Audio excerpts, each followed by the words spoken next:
अस्सलाम वालेकुम। Today is our lecture about addition, subtraction and multiplication of matrices कि किसी मैट्रिक्स के अंदर हम ऐड और सब्ट्रैक्ट जो है वो कब करते हैं। फ़र्स्ट ऑफ़ ऑल हमारे पास सबसे पहले आ जाता है एडिशन ऑफ मैट्रिसेस कि हम मैट्रिक्स के अंदर एडिशन जो है वो कैसे करते हैं। हमारे पास लिखा हुआ है to matrices can be added कि दो मैट्रिसेस को कब ऐड किया जा सकता है। If the order of both the matrices के जो ऑर्डर होता है मैट्रिसेस का, मतलब जो दो हमने मैट्रिक्स लेने हैं जिनको ऐड करना है, उन दोनों का जो ऑर्डर होना चाहिए वो हमारे पास क्या होना चाहिए, सेम होना चाहिए। मीन्स के जो दो मैट्रिक्स जिनको हम ऐड करेंगे उन दोनों का हमारे पास जो ऑर्डर है वो सेम होना चाहिए। As we know about the order of matrices कि हम मैट्रिक्स का ऑर्डर जो है वो कैसे फाइंड करते हैं, number of rose and columns को काउंट करके हम मैट्रिक्स का जो है वो ऑर्डर फाइंड करते हैं। अब हमने एक एग्जांपल ले लिया, let A and B are two matrices, A और बी दो मैट्रिक्स हैं, सच डैट ऐसे के ए हमारे पास ये है जबकि बी हमारे पास ये है। हम इसमें देख सकते हैं कि जो ऑर्डर ऑफ ए है वो हमारे पास 3/2 है, 3/2 है। सिमिलरली हमारे पास जो ऑर्डर ऑफ बी है वो भी 3/2 है। 3 मीन्स कि हमारे पास नंबर ऑफ रोज 3 है और कॉलम्स और हमारे पास कॉलम्स जो है वो नंबर 2 है। दोनों मैट्रिक्स का जो ऑर्डर है वो सेम है। इट मीन्स कि हम इनका एडिशन कर सकते, इन दोनों को ऐड कर सकते हैं, ए और बी को जो है वो ऐड कर सकते हैं। ए एंड बी अब ऐड कैसे करेंगे कि आपने सेम कॉरेस्पॉन्डिंग जो एंट्रीज होती हैं उनको ऐड करना है। कैसे कॉरेस्पॉन्डिंग एंट्रीज, मतलब कि अगर फर्स्ट पर यहाँ पर 0 है तो यहाँ पर भी जो भी फर्स्ट पर होगा उसको हम फर्स्ट को फर्स्ट में ऐड करेंगे। इसी तरह यहाँ जो सेकंड है इसको भी हम सेकंड में ही ऐड करेंगे। नॉट ये कि हम ये नहीं करेंगे कि यहाँ पर सेकंड को हम यहाँ लास्ट वाले में ऐड करेंगे, दैट इज़ रॉन्ग। हम क्या करेंगे, जहाँ एक मैट्रिक्स में जहाँ एक नंबर की प्लेस होगी वैसे ही बी वाली में भी वहीं पे जो प्लेस पे नंबर होगा हमारे पास उसको फर्स्ट उसमें हमने ऐड करना है। जैसे कि मैंने यहाँ पे 0 को हमने, यहाँ पे 0 है और यहाँ पे हमारे पास 2 है, हम दोनों इन दोनों को ऐड कर दिया यहाँ पर। इसी तरह हमारे पास यहाँ पर 2 है और यहाँ पर हमारे पास 5 है, हमने इन दोनों को ऐड कर दिया इधर। इसी तरह हमारे पास यहाँ पर 4 और यहाँ पे 7 है और हमने इन दोनों को ऐड कर दिया, 4 + 7। इसी तरह हमने बाकी जो एंट्रीज हैं उन सबको ऐड किया। अब जब हमने ऐड कर दिया 0 + 2 = हमारे पास 2 आ गया। इसी तरह हमारे पास 2 + 5 हमारे पास 7 आ गया और आगे अप टू सोन ऐसे ही हमने ऐड करके हमारे पास जो a + b है वो हमने फाइंड कर लिया है। तो हम इस तरह जो है किसी भी मैट्रिक्स को ऐड कर सकते हैं। इसी तरह मैंने एक और एग्जांपल ली है जिसमें मैंने लेट कर लिया है कि हमारे पास मैट्रिसेस हैं C एंड D। अब C हमारे पास मैट्रिक्स ये है और D हमारे पास ये है। हमने जैसे पढ़ा डेफिनेशन में कि मैट्रिक्स के अंदर जो हमारे पास ऑर्डर होना चाहिए वो सेम होना चाहिए, लेकिन हम देख सकते हैं कि जो हमारे पास ऑर्डर ऑफ C है वो 3/2 का है, 3/2 का है, लेकिन हमारे पास जो D का ऑर्डर है वो हमारे पास 2/3 का है। मीन्स कि हमारे पास ऑर्डर जो है वो ही सेम नहीं है, सी और डी का जो ऑर्डर है वो हमारे पास सेम नहीं है। इसमें इसका मतलब ये है कि हम सी और डी को ऐड नहीं कर सकते। तो हमने सबसे पहले ही कंडीशन ये पढ़ ली थी कि हमने ऐड तब करना है जब दोनों मैट्रिसेस का ऑर्डर जो होगा वो सेम होगा। इसमें वाली एग्जांपल में हमारे सी और डी का जो ऑर्डर है वो सेम नहीं है, इसलिए जो है वो हमारे पास इन दोनों का एडिशन नहीं हो सकता। आगे नेक्स्ट स्लाइड में हमारे पास आ जाएगा subtraction of a matrices. Similarly जैसे हमने एडिशन पढ़ा है वैसे ही हमारे पास जो सब्ट्रैक्शन है वो भी वैसे ही होगा। मींस कि हमारे पास इसमें भी ऑर्डर ऑफ मैट्रिसेस जो होना चाहिए वो सेम होना चाहिए। दोनों मैट्रिक्स जो हम लेंगे जिनको हमने सब्ट्रैक्ट करना है उनको हमारे पास जो हमारे पास जो ऑर्डर होगा वो सेम होना चाहिए। जैसे कि मैंने एक यहाँ पर ले लिए हैं, दो मैट्रिसेस ले लिए, एक ए लिया है और एक बी लिया है। हम देख सकते हैं कि जो हमारे पास ए का ऑर्डर है वो है हमारे पास 2/3 का है, 2/3 का। इसी तरह हमारे पास जो बी का ऑर्डर है वो भी हमारे पास 2/3 का है। इट मीन्स कि हम इसको सब्ट्रैक्ट कर सकते हैं क्योंकि हमारे पास कंडीशन है कि बहुत मैट्रिसेस का जो हमारे पास ऑर्डर होना चाहिए वो सेम होना चाहिए। जैसे हमने प्लस किया था कि कॉरस्पॉन्डिंग एंट्रीज को ऐड किया था, इसी तरह हम सब्ट्रैक्ट जब करेंगे तो सिमिलरली वही मेथड लगाएंगे कि 0 को आप -2 में सब्ट्रैक्ट करेंगे, इसी तरह हम 2 वाली को 3 में सब्ट्रैक्ट करेंगे, इसी तरह इस 2 को हम 4 में सब्ट्रैक्ट करेंगे। फिर हम देखेंगे कि हमारे पास मैट्रिक्स जो है वो क्या आएगा। जैसे 0 को अगर 0 माइनस, ये जो माइनस है हमारे पास दरमियान है, इसको माइनस और आगे हमारे पास ये वाला -2 है, ये लिखा, तो हमारे पास क्या आया 0 माइनस इंटू -2। आगे इस वाले 2 में से हम इस वाले 3 को सब्ट्रैक्ट करेंगे, हमारे पास बनेगा 2 माइनस 3।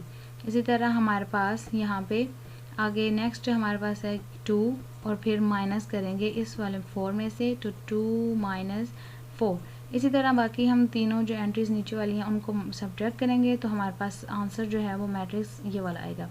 तो ये हमारे पास था सब्ट्रैक्शन। इसी तरह हम जो सब्ट्रैक्ट के जो मैट्रिसेस होते हैं और सॉल्व करते हैं। हमारे पास एक और एग्जांपल है कि सी एंड डी, मैंने एक मैट्रिसेस 2 ले लिए हैं। सी हमारे पास ये है, जबकि हमारे पास डी जो है वो ये है।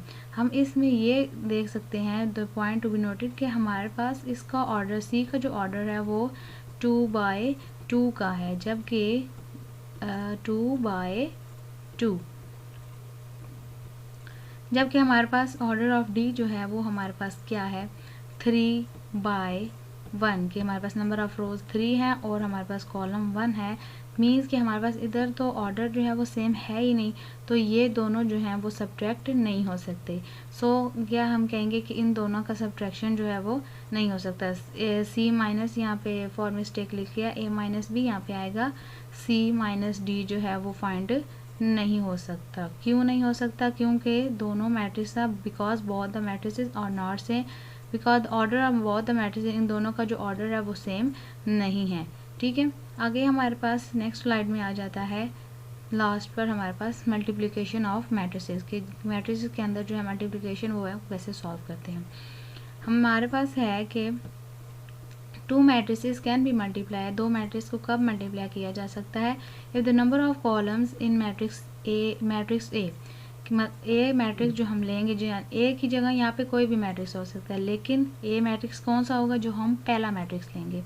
आपने जो पहला मैट्रिक्स लेना है उसमें नंबर ऑफ जो कॉलम्स होंगे वो इक्वल टू होने चाहिए the number of rows in the matrix B. यानी जो दूसरा हमारे पास, जब हम 2 मैट्रिक्स को मल्टीप्लाई करेंगे, जो फर्स्ट वाला हमारे पास मैट्रिक्स होगा उसके नंबर ऑफ कॉलम्स, जबकि हमारे पास जो सेकंड वाला मैट्रिक्स होगा उसके नंबर ऑफ रोज जो होने चाहिए वो इक्वल होने चाहिए, तब हमारे पास जो मल्टीप्लिकेशन ऑफ मैट्रिसेस होगा वो पॉसिबल होगा। अदरवाइज जैसे कि हमने पीछे देखा, एडिशन और सब्ट्रैक्शन जो है पॉसिबल नहीं होता जब उनकी कंडीशन फुलफिल नहीं होती, इसी तरह हमारे पास मल्टीप्लिकेशन भी नहीं होगा। मल्टीप्लिकेशन में पास कंडीशन ये हो गई कि हमारे पास फर्स्ट हमारे पास मैट्रिक्स होगा उसकी नंबर ऑफ कॉलम्स, और जो सेकंड हमारे पास मैट्रिक्स होगा उसकी नंबर ऑफ रोज जो है वो इक्वल होनी चाहिए। हमने 2 मैट्रिक्स ले लिए हैं, ए एंड बी। ए हमारे पास ये वाला मैट्रिक्स है और बी हमारे पास ये मैट्रिक्स है। इसमें हमारे पास ए में जो नंबर ऑफ कॉलम्स हैं, क्योंकि हमने फर्स्ट वाले में कॉलम देखने हैं और सेकंड वाले में हमने रोज़ देखनी है, तो इसमें हमारे पास ए में हमारे पास कॉलम जो है वो 2 है। इसी तरह हमारे पास बी में जो नंबर ऑफ रोज़ हैं वो भी 2 हैं। इट मीन्स कि हम इनका मैट्रिक्स का मल्टीप्लिकेशन जो है वो फाइंड कर सकते हैं, क्योंकि इनमें number of columns in matrix A is equal to number of rows in matrix B. So we find, कैसे हम अब फाइंड करेंगे, मेथड देखिएगा। जैसे इसमें मेथड ये लगेगा कि आपने करना ये है कि जो हमारे पास फर्स्ट हमारे पास जो मैट्रिक्स होगा उसकी एक एक करके आपने रो लेनी है। जैसे अब फर्स्ट रो है हमारे पास, उसके में हमारे एंट्रीज हैं 2 और 5। आपने क्या करना है कि पहले एक रो को जो बी वाला जो हमारे पास सेकंड वाला मैट्रिक्स होगा उसके सारे कॉलम्स के साथ मल्टीप्लाई करना है। इसी तरह जब उसके एक के साथ मल्टीप्लाई हो जाएगा, फिर हमने दूसरा मैट्रिक्स दूसरी रोज को यूज़ करते हुए सारे दोबारा जो कॉलम्स होंगे बी वाले में उसमें उसको सॉल्व करना है। इसी तरह हमने जो हमारे पास थर्ड रो होगी उसको तमाम कॉलम्स के साथ जो है वो हमने मल्टीप्लाई करना है। कैसे करेंगे, जैसे अब हमारे पास फर्स्ट रो क्या है 2 और 5, इसको क्या करेंगे, पहले एक कॉलम के साथ, फिर दूसरे कॉलम के साथ, फिर तीसरे कॉलम के साथ हम क्या करेंगे, मल्टीप्लाई करेंगे। 2 को पहले 0 के साथ, यहाँ पे जैसे मैंने किया, इसी तरह 5 को इस 5 के साथ, तो ये 5 5 हो गया। इसी तरह हमने क्या करना है, और जब आपने इस रो को पहले कॉलम के साथ जब मल्टीप्लाई कर लेना है तो एक एक एंट्री को करना है ना, एक एंट्री को एक एंट्री के साथ, दूसरी एंट्री को दूसरी एंट्री के साथ, तो उन दोनों के दरमियान में आपने प्लस का जो है वो साइन डालना है, ठीक है। इसी तरह इस रो को, अब फर्स्ट वाली रो को इस वाले के सेकंड कॉलम के साथ वैसे ही मल्टीप्लाई करेंगे स्पेस दे के, ठीक है। इसी तरह हम क्या करेंगे, ये जो रो है इसको अब थर्ड कॉलम के साथ करेंगे, ठीक है। एक एक करके एक एक रो यूज़ करनी है फर्स्ट मैट्रिक्स की, लेकिन कॉलम जो है वो 1 बाय 1 जो है हम यूज़ करेंगे। पहले हमने क्या किया, इस रो को एक कॉलम के साथ मल्टीप्लाई किया, फिर दूसरे के साथ किया और फिर तीसरे के साथ किया, तो हमारे पास ये वाली जो रो है वो बन जाती है, ठीक है। इसी तरह क्या करेंगे, जो हमारे पास अब सेकंड कॉलम होगा, सेकंड जो रो होगी उसको अब हमने 1 बाय 1 एक एक कॉलम से जो है वो मल्टीप्लाई करना है। जैसे कि हमारे पास ये वाला कॉलम, ये वाली जो रो है वो बन जाएगी कैसे, 7 और 1 को पहले 0 5 से करेंगे, फिर 7 और 1 को 6 2 से करेंगे, फिर 7 और 1 को 6 7 से करेंगे, तो हमारे पास ये वाली रो जो है वो आ जाएगी। इसी तरह हमने क्या करना है, जो थर्ड रो होगी, थर्ड रो फर्स्ट कॉलम, ठीक है, third row second column, third row third column, तो हमारे पास ये वाली जो रो है वो जनरेट होगी। ये मेथड क्या है, दोबारा से है कि रिपीट करेंगे, first row first column, first row second column, first row third column. इसी तरह second row first column, second row second column, second row second third column, और यहाँ पे थर्ड रो फर्स्ट कॉलम और third row second column, third row third column. इस तरह हम जो है वो मल्टीपल जो है वो परफॉर्म करेंगे। बाकी क्या करेंगे, अब इन सब को मल्टीप्लाई करके फर्स्ट और फिर उसके बाद ऐड करेंगे, तो हमारे पास मल्टीप्लिकेशन जो है वो आ जाएगी। इसके बाद मैंने एक और एग्जांपल दी है, इसमें मैंने सी और डी जो है वो दो मैट्रिसेस ले लिए हैं। सी हमारे पास ये है और डी हमारे पास ये है। कंडीशन हमारे पास मल्टीप्लिकेशन के लिए ये होती है कि जो फर्स्ट वाला हमारे पास मैट्रिक्स होना चाहिए उसकी रो, उसके कॉलम्स, और जो डी वाला यानी कि दूसरा हमारे पास मैट्रिक्स है उसकी नंबर ऑफ़ रोज जो है वो इक्वल होनी चाहिए। इसमें हमारे पास नंबर ऑफ़ कॉलम जो है मैट्रिक्स सी जो है वो हमारे पास है 2, जबकि हमारे पास यहाँ पर नंबर ऑफ़ रोज जो है वो क्या है 3, मीन्स के ये दोनों इक्वल नहीं है, 2 is not equal to 3। So हमारे पास क्या है सी डी, यानी कि C D can not be find. क्यों नहीं फाइंड हो सकता, because the number of columns in matrix C, C वाले में जो नंबर ऑफ कॉलम्स हैं वो is not equal to the rows in the matrix D. D के अंदर जो रोज हैं उसके इक्वल नहीं है, इसलिए हम इसका मल्टीप्लिकेशन जो है वो फाइंड नहीं कर सकते। तो ये था हमारा आज का lecture. Thank you very much.